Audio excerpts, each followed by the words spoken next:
بسم اللہ الرحمن الرحیم۔ السلام علیکم ناظرین، امام نسائی، امام احمد، امام ترمذی رحمہ اللہ علیہ اور امام مسلم نے بھی اپنی صحیح میں بروایت صہیب رومی حضور اکرم صلی اللہ علیہ وسلم کا ارشاد نقل کیا ہے۔ ان نقول میں کسی قدر کمی زیادتی ہے، مگر ہم خلاصہ نقل کرتے ہیں کہ کوئی بڑا جلیل القدر بادشاہ تھا۔ اس کے یہاں ایک کاہن یا ساحر جادوگر تھا جو اپنے فن میں کمال رکھتا تھا۔ اس کی سلطنت گویا اسی کے جادو کے بلبوتے پر قائم تھی۔ بادشاہ کے دشمنوں کو وہ اپنے جادو کے زور سے ہلاک کر دیتا تھا۔ لڑنے جھگڑنے کی ضرورت نہ پڑتی تھی۔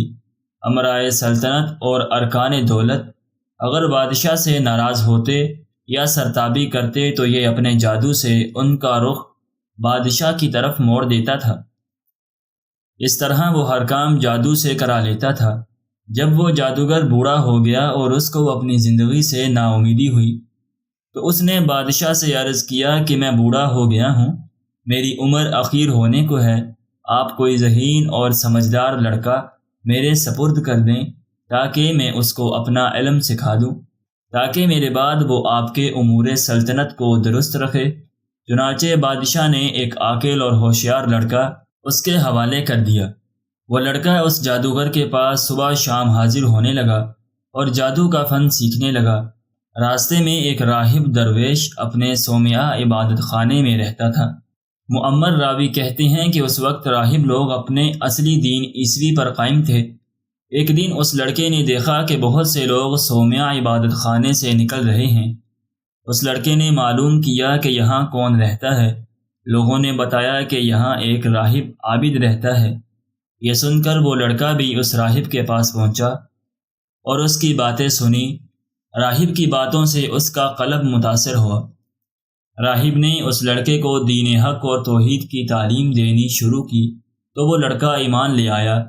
یہ لڑکا جادوگر کے پاس جاتے ہوئے راستے میں راہب کے پاس ٹھہر جاتا تھا اور دیر ہو جانے کی وجہ سے جادوگر اس لڑکے پر غصہ ہوتا تھا اور زد و کوب کرتا۔ لڑکا کہہ دیتا کہ مجھے گھر میں دیر ہو گئی۔ آخر جادوگر نے بادشاہ کے پاس شکایت کی۔ بادشاہ نے لڑکے کو تاکید کی کہ ساحر کے پاس سویرے پہنچا کرو۔ اس کے درباریوں نے کہا کہ یہ لڑکا سویرے گھر سے آتا ہے، راستے میں دیر کرتا ہے، تو بادشاہ اور ساحروں نے یہ خیال کیا کہ خیل میں لگ جاتا ہوگا، اس لیے دونوں نے لڑکے کو خوب تنبیہ کی، لیکن لڑکا درویش کے پاس جاتا رہا۔ ایک دن یہ لڑکا راہب کے پاس سے بادشاہ کی طرف واپس ہو رہا تھا۔ کیا دیکھتا ہے کہ کسی مہلک جانور، شیر یا اژدہے نے راستہ روک رکھا ہے۔ لوگ ادھر ادھر دونوں طرف رکے کھڑے ہیں۔ لڑکے نے دل میں خیال کیا کہ آج امتحان لیتا ہوں کہ راہب حق پر ہے یا ساحر حق پر ہے۔ یہ خیال کر کے اس نے ایک پتھر اٹھایا اور یہ کہہ کر اٹھایا کہ اے خدا، اگر اس راہب کا مذہب حق ہے تو اس پتھر سے اس جانور کو ہلاک فرما۔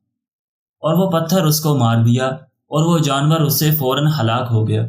لوگوں نے یہ واقعہ دیکھا تو کہنے لگے کہ اس کو جادوگری میں کمال حاصل ہو گیا ہے۔ لڑکے کی ہر جگہ تعریف ہونے لگی اور اس کی خوب شہرت ہو گئی۔ آہستہ آہستہ یہ خبر راہب تک پہنچ گئی۔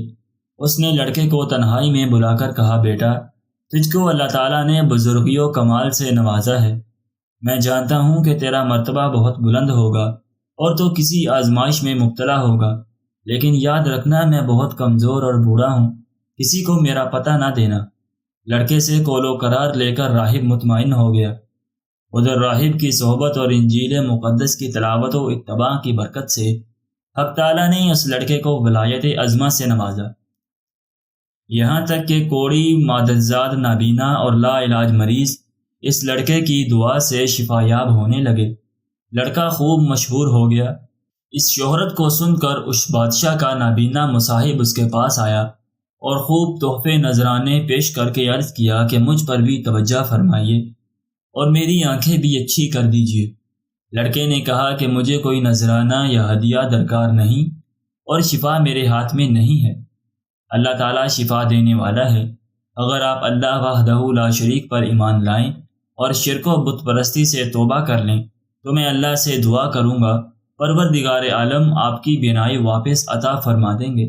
وہ اندھا اسی وقت مجلس میں مشرف بائیمان ہوا اور لڑکے نے دعا کی اور اس کی آنکھیں روشن ہو گئی۔ معمول کے مطابق جب یہ شخص بادشاہ کی مجلس میں حاضر ہوا تو بادشاہ کو اس کی بینائی پر تعجب ہوا۔ اس سے معلوم کیا کہ میری مملکت کے تمام معالج تیری آنکھ کا علاج سے عاجز ہو گئے تھے، آخر تجھ کو کس سے شفا حاصل ہوئی؟ مصاحب نے کہا، میرے پروردگار نے اپنی قدرت سے مجھے بینائی عطا فرمائی ہے۔ بادشاہ نے کہا کہ میرے سوا تیرا پروردگار کون ہے؟ مصاحب نے کہا کہ میرا آپ کا اور اس ساری کائنات کا پروردگار وہ اللہ ہے جس نے ساری مخلوق کو پیدا کیا۔ بادشاہ غضبناک ہوا اور اس مصاحب کو سخت سزا دی اور پوچھا کہ یہ عقیدہ تجھ کو کس نے سکھایا؟ سختی سے گھبرا کر اس نے لڑکے کا نام بتا دیا۔ بادشاہ نے لڑکے کو بلایا اور کہا کہ تجھ کو میری پرورش اور میرے جادوگر کے فیض سے یہ کمال حاصل ہوا ہے۔ لڑکے نے کہا کہ میرے اور آپ کے اور جادوگر کے ہاتھ میں شفا نہیں ہے، یہ اللہ کی قدرت پر موقوف ہے۔ بادشاہ سخت ناراض ہوا اور اس کو کڑی سزا دلوائی اور کہا، یہ لڑکا بہت غائب رہتا تھا، معلوم ہوتا ہے کہ یہ کسی جگہ جاتا تھا۔ وہاں اس کے خیالات بدل گئے۔ جادوگر نے بھی دربار میں حاضر ہو کر عرض کیا کہ یہ لڑکا مدت سے غائب ہے، میرے پاس نہیں آتا۔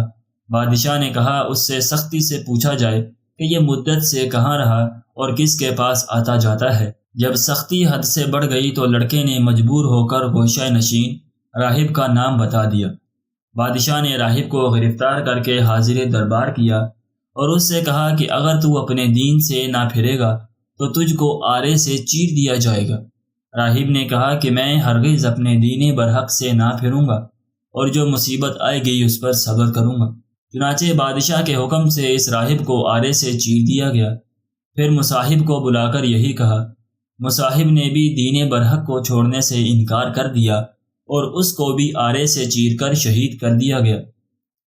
پھر لڑکے کو بلا کر سمجھایا گیا کہ اگر تجھ کو زندگی محبوب ہے تو باز آ جا، ورنہ تو ان دونوں کا انجام دیکھ چکا ہے، تیرا حشر بھی یہی ہوگا۔ لڑکے نے بادشاہ کی بات ماننے سے انکار کر دیا تو بادشاہ نے چند آدمیوں کو حکم دیا کہ اس لڑکے کو پہاڑ کی چوٹی پر لے جاؤ اور اس کو خوب سمجھاؤ، اگر مان گیا تو اس کو بڑا مقام دوں گا اور اپنا مصاحب بنا لوں گا، اور اگر یہ باز نہ آئے تو پہاڑ کی چوٹی پر سے اس کو دھکیل دینا تاکہ اس کے اعضائے پاش پاش ہو جائیں۔ جب اس کو پہاڑ پر لے گئے اور سمجھایا دھمکایا تو لڑکے نے اللہ سے اپنی حفاظت کی دعا کی۔ اسی وقت پہاڑ پر زلزلہ پیدا ہو گیا اور شاہی لوگ پہاڑ پر سے گر کر ہلاک ہو گئے۔ لڑکا بعافیت گھر واپس آیا۔ بادشاہ نے پوچھا کہ وہ لوگ کہاں ہیں جو تجھ کو لے گئے تھے؟ لڑکے نے جواب دیا کہ میرے پروردگار نے ان کے شر سے میری حفاظت کی اور ان کو ہلاک کر دیا۔ بادشاہ نے دوسرے چند آدمیوں کو حکم دیا کہ اس لڑکے کو ایک کشتی میں سوار کر کے دریا میں لے جاؤ، یہ اپنے دین سے باز آئے تو بہتر ہے، ورنہ دریا میں پھینک دو۔ چنانچہ وہ اس کو دریا میں لے گئے اور سمجھایا۔ لڑکے نے پھر دعا کی تو کشتی الٹ گئی اور شاہی لوگ غرق ہو گئے اور لڑکا صحیح سالم واپس آ گیا۔ بادشاہ نے ماجرا پوچھا تو لڑکے نے پورا قصہ بیان کر دیا۔ اس لڑکے نے کہا، اے بادشاہ، تو مجھے مار نہیں سکتا، ہاں تجھ کو میرا قتل ہی مقصود ہے تو اس کی تدبیر میں بتاتا ہوں، اگر وہ تدبیر اختیار کرے گا تو مجھ کو مار سکے گا۔ بادشاہ نے تدبیر پوچھی تو لڑکے نے کہا، اس شہر کے تمام لوگوں کو شہر سے باہر ایک میدان میں جمع کر لے اور مجھ کو سولی پر چڑھا کر ایک تیر اپنی ترکش سے نکال کر کلمہ بسم اللہ ربی حاضل فلام کہہ کر وہ تیر میرے مار تو میں مر جاؤں گا۔ بادشاہ نے یہی کیا تو تیر اس لڑکے کی کنپٹی پر لگا۔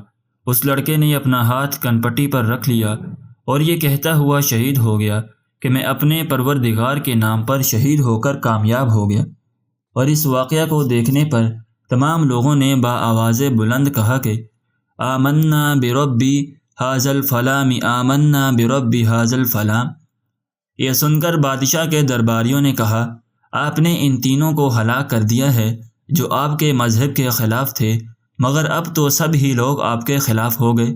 یہ سن کر بادشاہ نہایت غضبناک ہوا اور شرمندگی سے چلا اٹھا اور خندقیں کھدوا کر اس میں آگ دہکانے کا حکم دے دیا۔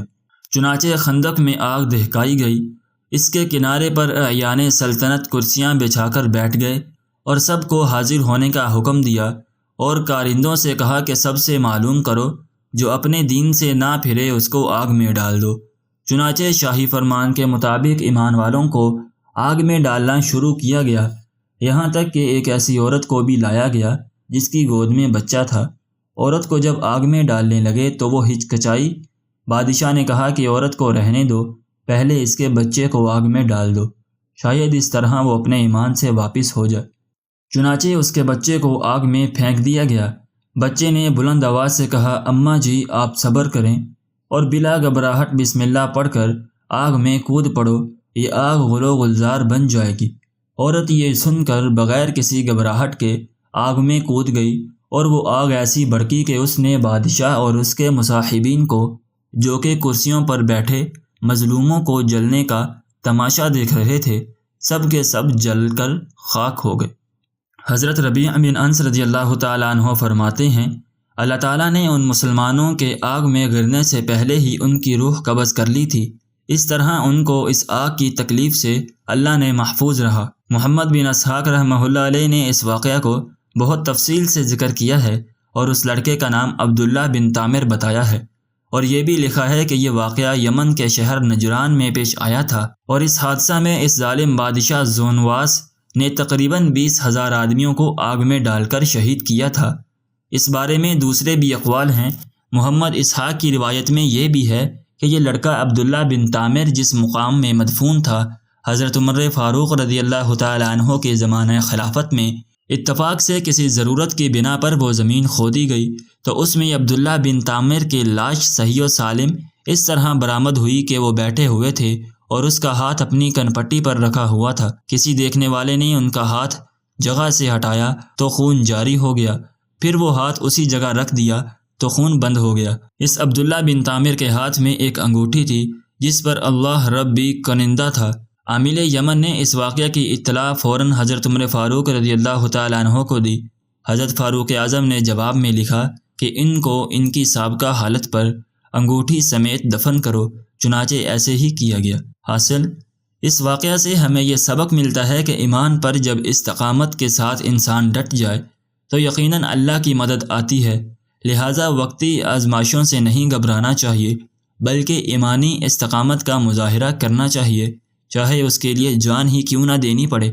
اللہ تعالیٰ اس واقعہ سے سبق حاصل کر کے ایمان پر استقامت سے قائم رہنے کی توفیق عطا فرمائے، آمین یا رب العالمین۔